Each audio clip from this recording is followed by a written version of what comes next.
आप सभी साहित्य प्रेमियों का एक बार पुनः हम स्वागत करते हैं। आशा करते हैं कि आप लोग अच्छे होंगे। आज हम आप लोगों के साथ जिस टॉपिक पर चर्चा करने वाले हैं उसका नाम है ज्ञानपीठ पुरस्कार। आप लोगों को बताएं कि जो यह पुरस्कार है हिंदी साहित्य के क्षेत्र में दिया जाने वाला सर्वोच्च पुरस्कार है। तो आइए हम लोग थोड़ा सा भारतीय ज्ञानपीठ पुरस्कार के विषय में बात करते हैं। आप लोगों को बताएं कि जो यह भारतीय ज्ञानपीठ पुरस्कार है, यह पुरस्कार हिंदी साहित्य का नोबेल पुरस्कार भी कहा जाता है। क्योंकि साहित्य के क्षेत्र में जितने भी पुरस्कार दिए जाते हैं, चाहे साहित्य अकादमी पुरस्कार हो, व्यास सम्मान हो, सरस्वती पुरस्कार हो, मंगला प्रसाद पारितोषिक पुरस्कार हो, या और भी कुछ पुरस्कार हैं, सोवियत लैंड नेहरू पुरस्कार हो, इन सारे पुरस्कारों में जो सर्वोच्च पुरस्कार है हिंदी साहित्य का वो है ज्ञानपीठ पुरस्कार। आप लोगों को बताएं कि यह पुरस्कार भारतीय ज्ञानपीठ न्यास द्वारा प्रदान किया जाता है लेखकों को प्रोत्साहन स्वरूप, यानी साहित्य के क्षेत्र में जो लेखक अच्छा करते हैं। शुरुआत में तो यह पुरस्कार किन्हीं एक रचनाओं पे मिलता था, लेकिन 1984 से नियम बदल दिया गया तो लेखकों के संपूर्ण साहित्य पे भारतीय ज्ञानपीठ पुरस्कार दिया जाने लगा। और भारतीय ज्ञानपीठ न्यास के स्थापना की बात करें तो इसकी स्थापना 1961 में हुआ, लेकिन पुरस्कार देने का जो क्रम शुरू हुआ वो 1965 से हुआ। अगर इस न्यास यानी भारतीय ज्ञानपीठ न्यास के मुख्यालय की बात करें तो नई दिल्ली में है।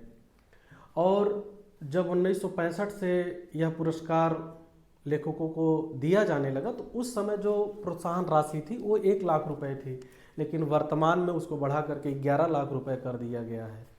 तो आइए बोर्ड पर हम लिख दिए हैं, थोड़ा सा चर्चा करते हैं, देखते हैं। तो ज्ञानपीठ पुरस्कार, ये जो पहला पॉइंट है कि साहित्य के क्षेत्र में दिया जाने वाला सर्वोच्च पुरस्कार है और इसको साहित्य का नोबेल पुरस्कार भी कहा जाता है। ये हम इसको इन्वर्टेड कामा में कर देते हैं, अंडर मार्क कर देते हैं। यह पुरस्कार भारतीय ज्ञानपीठ न्यास द्वारा दिया जाता है जिसका मुख्यालय नई दिल्ली में है। और देखिए, इस न्यास की स्थापना भारतीय ज्ञानपीठ न्यास, इसकी स्थापना 1961 में हुआ, लेकिन जो पुरस्कार देने की शुरुआत किया गया वो कब से हुआ? 1965 में। और 1965 में जो सबसे पहला पुरस्कार ज्ञानपीठ पुरस्कार जिस लेखक को दिया गया उनका नाम था जी शंकर कुरु। ये मलयालम भाषा के लेखक थे। ये थोड़ा सा आप लोग ध्यान दीजिएगा, अभी हम इस पे भी चर्चा करेंगे कि परीक्षा में सवाल यहाँ से कैसे आपसे पूछ सकता है। तो वर्तमान समय में पुरस्कार के तहत लेखक को ये 11 लाख रुपए और प्रशस्ति पत्र और एक वाग देवी की कांस्य की प्रतिमा प्रोत्साहन स्वरूप दिया जाता है। अगर भाषा की बात करें कि किन किन भाषाओं में दिया जाता है, तो हमारे संविधान की जो 8वीं अनुसूची में 22 भाषाओं का उल्लेख है, उन सभी 22 भाषाओं में ये पुरस्कार दिया जाता है। यानी जिस भाषा के लेखक साहित्य के क्षेत्र में अच्छा कार्य करेंगे, चाहे वह कन्नड़ भाषा के हों, चाहे संस्कृत के हों, चाहे हिंदी के हों, उन्हीं को प्रदान किया जाएगा। तो कुल कितनी भाषाओं में दिया जाता है? 22 भाषाओं में। अगर इस पुरस्कार के विषय में यह चर्चा करें कि अभी तक किस भाषा को सबसे ज़्यादा मिला है, तो कन्नड़ भाषा को यहाँ पे देखिए लिख दिए हैं कि यह पुरस्कार अभी तक सबसे ज़्यादा किस भाषा को दिया गया है? कन्नड़ भाषा के जो लेखक हैं उनको प्राप्त हुआ है। लेकिन अगर राज्य स्तर पर बात करें तो राज्य स्तर पर यह पुरस्कार अभी तक कौन सबसे ज़्यादा जीता है या पाया है, किस राज्य के लेखक पाए हैं, तो होगा कर्नाटक। कर्नाटक के जितने लेखक हैं सबको मिला करके अभी तक 8 बार ज्ञानपीठ पुरस्कार दिया जा चुका है। तो ये थोड़ी सी अभी सामान्य जानकारी है, कुछ बची है, पहले इसके बारे में चर्चा करते हैं, फिर आगे उसको भी हम लिखते हैं। अब देखिए यहाँ से सवाल आपसे कैसे पूछेगा। सबसे पहले तो आप ये जानेंगे कि ज्ञानपीठ पुरस्कार साहित्य के क्षेत्र में दिया जाता है। इसका मुख्यालय आपसे पूछ सकता है कि इसका मुख्यालय कहाँ पर है? नई दिल्ली में है। इस न्यास की जो स्थापना है 1961 ईस्वी में, हो सकता है कि ये ना पूछे लेकिन इसकी शुरुआत कब से हुई, ज्ञानपीठ पुरस्कार देने का शुरुआत कब से हुआ, ये आपसे पूछ सकता है, तो 1965 में। अब सवाल अगला बनेगा कि 1965 में सबसे पहले ज्ञानपीठ पुरस्कार पाने वाले व्यक्ति का क्या नाम था। उनका नाम था जी शंकर कुरूप। आपसे इनकी भाषा पूछ सकता है कि किस भाषा के वो लेखक थे, तो इसको आप थोड़ा सा ध्यान आप लोग रखिएगा कि वो मलयालम भाषा के थे। और यहाँ से सवाल कंपटीशन के हर एग्ज़ाम में पूछा जाता है। और ये ज्ञानपीठ पुरस्कार ऐसा टॉपिक है कि कोई भी आप परीक्षा देने जा रहे हो, किसी भी मतलब कहिए कि चाहे वो पीसीएस का एग्ज़ाम हो, चाहे रेलवे का हो, एसएससी का हो, सिपाही का हो, टीचिंग क्षेत्र का तो है ही, वहाँ पे इससे सवाल हमेशा पूछे जाते हैं। तो सबसे पहला पुरस्कार जी शंकर कुरूप को दिया गया। यहाँ ये देखिए प्रथम ज्ञानपीठ पुरस्कार, इसको हम अंडर मार्क कर देते हैं। जब शुरुआत हुआ पुरस्कार का, अगर आपसे राशि पूछता है तो जी शंकर कुरूप को मात्र 1 लाख रुपए की राशि दी गई थी, क्योंकि शुरुआत ही इसी से हुआ था। फिर धीरे धीरे वो बढ़ाया गया। वर्तमान समय में यह राशि कितना हो गया है, कर दिया गया है 11 लाख रुपए।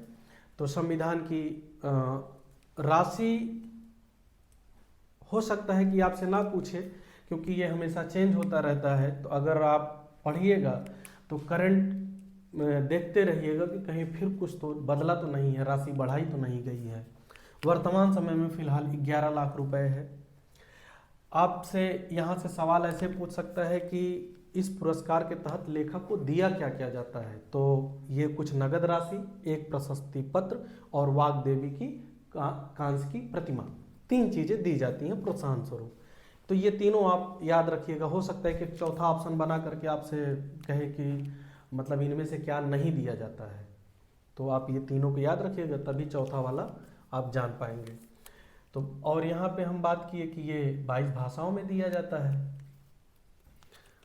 तो ये थोड़ी सी सामान्य जानकारी रही, इसको आप लोग पहले लिख लीजिए, फिर इसके बाद हम लोग जो बचा हुआ पॉइंट है उस पर बात करेंगे।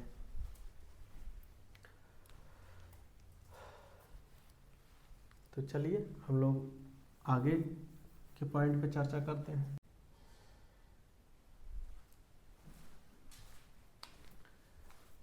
तो आइए हम लोग जो 2-3 पॉइंट बचा हुआ था उस पर भी चर्चा कर लेते हैं।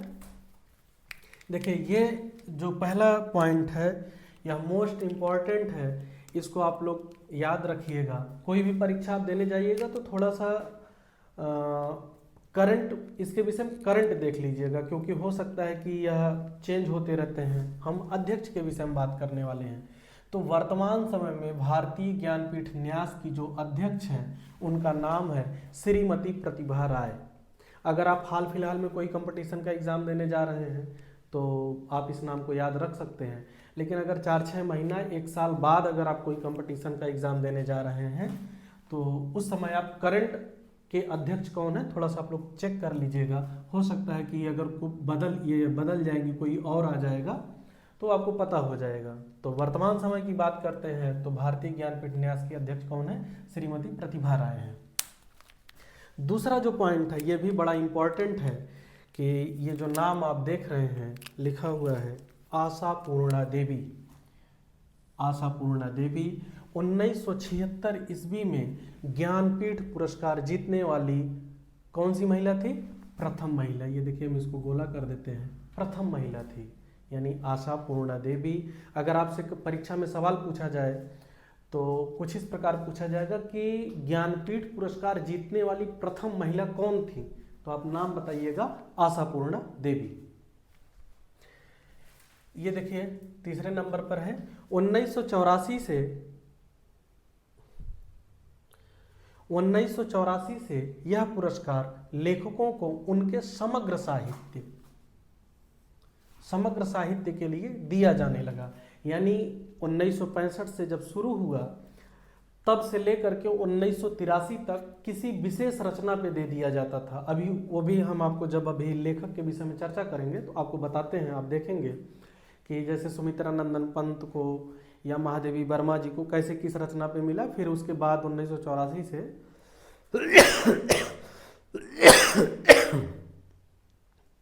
लेखकों को क्षमा करिएगा, समग्र साहित्य के लिए दिया जाने लगा। यानी कहने का मतलब काव्य, अगर वो काव्य लिखे हैं, उपन्यास लिखे हैं, नाटक लिखे हैं, निबंध लिखे हैं, यानी सबको समेट करके समग्र साहित्य के लिए।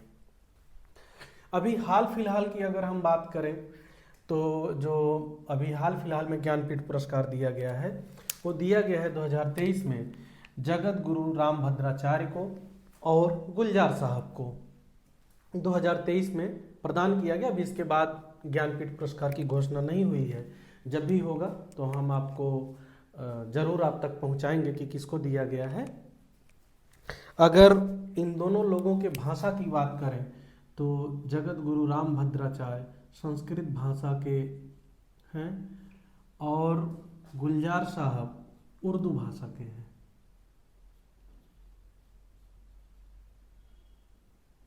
कहते हैं कि अगर हिंदी हमारी माँ है तो उर्दू हमारी कौन है? मौसी है। तो इसलिए हमको दोनों भाषाओं से प्यार है। संस्कृत भाषा की बात करें तो सभी भाषाओं की जननी किसको माना जाता है? संस्कृत भाषा को माना जाता है। तो ये कुछ बचे हुए पॉइंट थे, इनको भी आप लोग लिख लीजिए। फिर अब हम आगे जो चर्चा करने जा रहे हैं वो हिंदी साहित्य में किन किन लेखकों को कब कब यह पुरस्कार दिया गया है उनके विषय में हम बात करेंगे। तो आप लोग लिख लीजिए, फिर हम लोग चलिए बात करते हैं। तो आइए हम लोग शुरू करते हैं।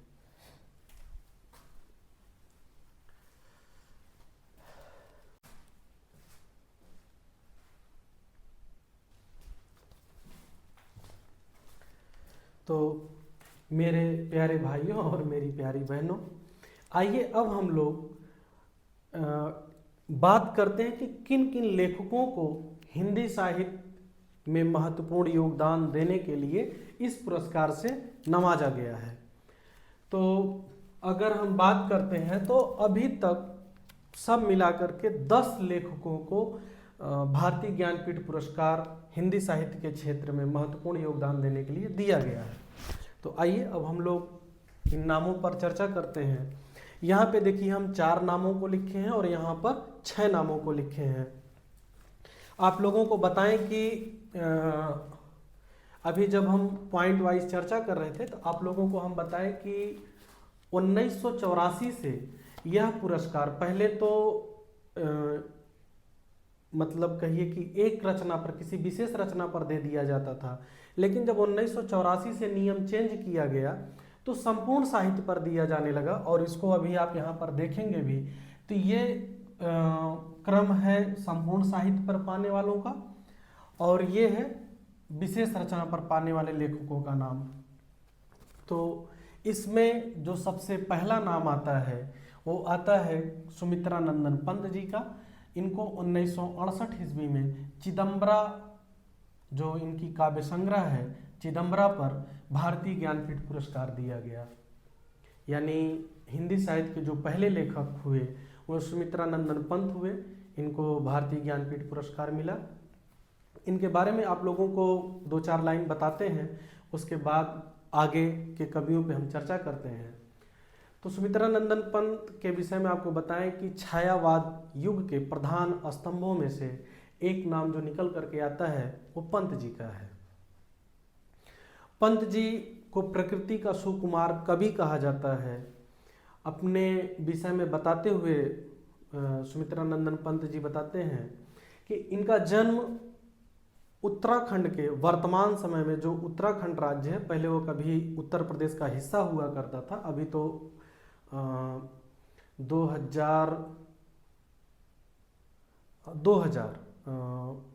नवंबर 2000 को उत्तर प्रदेश से काट करके एक नया राज्य बनाया गया उत्तराखंड। तो उसी उत्तराखंड का एक जिला है अल्मोड़ा, वहाँ के कैसानी या कौसानी नामक ग्राम में इनका जन्म हुआ था। बताते हैं कि बचपन में ही माता पिता का साथ छूट गया, अर्थात बहुत ये छोटे थे, अल्प आयु के ही थे, तभी माता पिता की मृत्यु हो गई। तो अपने अकेलेपन को ये दूर करने के लिए बताते हैं कि हम जा करके नदियों के किनारे बैठे रहते थे, घंटों घंटों बैठे रहते थे, पहाड़ों को देखते थे, नदियों को देखते थे और उनसे बातें किया करते थे। और वहीं से हमको लिखने का, कविता लिखने का या कहिए उपन्यास लिखने का जो भी सिलसिला शुरू हुआ, प्रकृति को देख करके हुआ, उससे बात करके हुआ। इनकी एक कविता भी है कि कहते हैं कि प्रथम रश्मि का आना रंगनी तूने कैसे पहचाना, हे बाल विहंगनी तूने कहाँ से पाया यह गाना। इस तरीके की करके इनकी कविता है और इसीलिए इनको प्रकृति का सुकुमार कवि कहा जाता है। और ये इतने महान लेखक हुए कि आपको बताएं कि जैसे अभी पिछली वीडियो हम लोग चर्चा किए कि इनका जो एक और काव्य संग्रह है कला और बूढ़ा चांद, उस पे इनको साहित्य अकादमी पुरस्कार मिला। इनका एक और काव्य संग्रह है लोकायतन, उस पर इनको सोवियत लैंड नेहरू पुरस्कार मिला। बाकी और किसको किसको मिला हम एक अलग से वीडियो बनाएंगे उस पर, व्यास सम्मान, सरस्वती सम्मान और सोवियत लैंड नेहरू पुरस्कार पर भी। अगर इनके बारे में और बात करें तो इनको शब्द शिल्पी कहा जाता है और सुमित्रानंदन पंत जी मानव को ईश्वर की सबसे सुंदर कृति मानते हैं।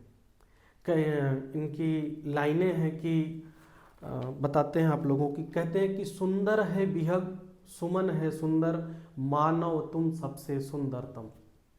यानी जितनी भी ईश्वर ने रचनाएं की हैं उसमें सबसे अच्छी रचना ये मनुष्य को मानते हैं। और इनका जो एक काव्य संग्रह है पल्लव, उसको छायावाद युग का मैनिफेस्टो भी कहा जाता है। तो ये इनके विषय में थोड़ी सी सामान्य जानकारी है। बहुत जल्द हम आप लोगों को साहित्य, जो साहित्य है, हिंदी साहित्य, आदिकाल, भक्तिकाल, रीतिकाल, आधुनिक काल, इस सब पे भी बहुत जल्द आप लोगों के बीच हम वीडियो लेकर के आएंगे। तो ये रहा सुमित्रानंदन पंत जी के विषय में थोड़ी सी जानकारी। अगला नाम है रामधारी सिंह दिनकर का। इनको 1972 ईस्वी में उर्वशी नामक गीत नाट्य रूपक काव्य पर साहित्य अकादमी पुरस्कार मिला, क्षमा करिएगा, भारतीय ज्ञानपीठ पुरस्कार मिला। उर्वशी में रामधारी सिंह दिनकर जी जो मानव प्रेम है इसके विषय में, यानी नर और नारी के प्रेम के विषय में बड़े सूक्ष्मता से, गहनता से विचार किया है और इसको कामाध्यात्म की भी उपाधि दी जाती है इस रचना को, यानी इसमें काम के विषय में बात किया गया है। अगर रामधारी सिंह दिनकर जी के विषय में आप लोगों को 2 लाइन बताएं तो ये राष्ट्रीय सांस्कृतिक काव्यधारा के कवि हैं, यानी छायावाद के बाद ये काव्यधारा विकसित होती है। इनके बारे में बताएं तो ये बड़े ही महान लेखक हुए। इनको डिप्टी राष्ट्र कवि, समय का सूर्य, इन नामों से भी जाना जाता है। इनके जो कुछ अन्य काव्य संग्रह है जैसे कुरुक्षेत्र, जो आधुनिक युग का गीता कहा जाता है, और है रश्मिरथी जो कर्ण के जीवन पर आधारित है। तो ये थोड़ी सी इनके विषय में सामान्य जानकारी रही। रामधारी सिंह दिनकर जी की एक रचना और है, आप लोगों को बताएं कि बड़ी महत्वपूर्ण रचना है परशुराम की प्रतीक्षा। परशुराम की प्रतीक्षा में भारत और चाइना का जो युद्ध हुआ था उसके विषय में बताया गया है। अगला नाम है अज्ञेय जी का। इनको 1978 में कितनी नावों में कितनी बार काव्य संग्रह पर भारतीय ज्ञानपीठ पुरस्कार मिला। अगर अज्ञेय जी के विषय में बात करें तो इनका जो सबसे महत्वपूर्ण है, इनका नाम ही है कि सच्चिदानंद हीरानंद वात्स्यायन अज्ञेय। अभी तक यह बात, मतलब इनका पूरा नाम सैकड़ों परीक्षाओं में, कंपटीशन के एग्जाम में पूछा जा चुका है, तो इसलिए आप लोग इनके नाम को थोड़ा याद रखिएगा। और ये प्रयोगवाद के प्रवर्तक माने जाते हैं, तार सप्तक के प्रवर्तक माने जाते हैं। अगला नाम है, जो चौथा नाम है महादेवी वर्मा जी का। इनको यामा नामक काव्य संग्रह पर 1982 ईस्वी में भारतीय ज्ञानपीठ पुरस्कार मिला। अभी जिस ऊपर जो सबसे पहले हम जिसके विषय में बात की है, छायावाद, सुमित्रानंदन पंत जी के विषय में, तो उसी छायावाद के प्रधान स्तंभों में से एक नाम और है महादेवी वर्मा जी का। महादेवी वर्मा को आधुनिक युग की मीरा कहा जाता है और इनका जो एक उपनाम इनको जो दिया गया या पुकारा जाता है, या अपने बारे में कहती है कि नीर भरी दुख की बदली, क्योंकि महादेवी वर्मा जी, इनकी जितनी भी कविताएं हैं, ये स्वयं ही कहती कि हमको दुख से बहुत प्रेम है। और आप लोगों को बताया कि हिंदी साहित्य में ये ऐसी कवित्री रही कि जिनका जन्म होली के दिन हुआ था। उत्तर प्रदेश का एक जिला है फर्रुखाबाद, वहीं पे महादेवी वर्मा जी का जन्म हुआ और इन्होंने एक चांद नामक पत्रिका का भी संपादन किया। इनके अन्य रचनाओं के विषय में अगर बात किया जाए तो निहार, रश्मि, नीरजा, सांध्य गीत, ये सब इनके अन्य महत्वपूर्ण काव्य संग्रह हैं। और महादेवी वर्मा जी को आप लोग पढ़िएगा, बहुत अच्छा लिखी हैं। आप इनका संस्मरण पढ़िएगा, महादेवी वर्मा जी का एक संस्मरण है, मेरा परिवार। आपको बताएं कि महादेवी वर्मा जी जानवर से प्रेम करने के लिए जानी जाती हैं। अपने घर में पूरा एक चिड़िया घर बना करके कहिए रखी थी। कुत्ता था, कुत्ता, बिल्ली, नेवला और गाय, खरगोश, हिरण, ऐसे गौरा नामक जो इनके पास गाय थी उसके बारे में ये बताती हैं कि हम उसको अपनी बहन के यहाँ से लेकर के आए थे और बड़ी मार्मिक कहानी उसकी रही। आप लोग पढ़िएगा। अब देखिए ये जो 4 नामों पे हम चर्चा किए हैं तो आप ये देखेंगे कि ये एक एक काव्य संग्रह, मतलब एक एक रचना है। जैसे यहाँ चिदम्बरा है, यहाँ उर्वशी है, यहाँ कितने नाम कितने बार है, यहाँ यामा। अब जब हम यहाँ पे आते हैं, अगले क्रम पे हम लोग आएंगे तो यहाँ पे आप देखेंगे कि ये संपूर्ण साहित्य, देखिए हम लिख दिए संपूर्ण साहित्य पर मिला हुआ है, यानी यहाँ पे एक एक रचना विशेष रचना है, यहाँ पे संपूर्ण साहित्य है। तो 5वें नंबर पर जो नाम आता है वो नाम आता है नरेश मेहता का। यहाँ देखिए 1982 है। हम आपको बताएं कि यह नियम कब चेंज हुआ, 1984 में। इसको आप लोग ध्यान रखिएगा। उसके जस्ट बाद देखिए कि जब 1992 ईस्वी में नरेश मेहता जी को ज्ञानपीठ पुरस्कार दिया जाता है तो किस पे दिया जाता है, संपूर्ण साहित्य पर। अगला नाम है निर्मल वर्मा जी का। इनको 1999 ईस्वी में संपूर्ण साहित्य पर भारतीय ज्ञानपीठ पुरस्कार दिया जाता है। कुंवर नारायण, इनको 2005 में संपूर्ण साहित्य पर भारतीय ज्ञानपीठ पुरस्कार दिया जाता है। अभी जब हम आपको बताए अज्ञेय जी के विषय में बात कर रहे थे कि तार सप्तक के विप्रवर्तक माने जाते हैं, तो अज्ञेय जी कुल 4 तार सप्तक का प्रकाशन किए थे। उन्हीं तार सप्तकों के मतलब जो तीसरा तार सप्तक है उसके कवि हैं कुंवर नारायण, तीसरे तार सप्तक में आते हैं। जो अगला नाम है अमरकांत एवं श्रीलाल शुक्ल। तार सप्तक के विषय में हम आप लोगों को बताएंगे कोड सहित कि कैसे उसको याद करना है। चारों तार सप्तक के विषय में हम वीडियो बहुत जल्दी आप लोगों तक पहुंचाएंगे। तो आइए अगला नाम देखते हैं, अमरकांत एवं श्रीलाल शुक्ल। इन दोनों लोगों को 2009 ईस्वी में संपूर्ण साहित्य पर दिया गया। यहाँ पर जो आपको विशेष बात याद रखनी कि ये 2 नाम हैं, अमरकांत जी अलग हैं और श्रीलाल शुक्ल जी अलग लेखक हैं। इनके पिछले वीडियो में जिसमें जब हम साहित्य अकादमी पर बात कर रहे थे तो इन दोनों लोगों को हम बताए थे इनके बारे में आप लोगों को। जैसे इनको राग दरबारी पर साहित्य अकादमी पुरस्कार मिला है। श्रीलाल शुक्ल जी को बहुत प्यारा उपन्यास है, पढ़िएगा आप लोग। और अमरकांत जी को इन्हीं हथियारों से जो इनका उपन्यास है उस पर इनको साहित्य अकादमी पुरस्कार मिला था। 2009 ईस्वी में इन दोनों लोगों को, यहाँ देखिए हम लिख दिए, सामूहिक रूप से संपूर्ण साहित्य पर भारतीय ज्ञानपीठ पुरस्कार दिया गया।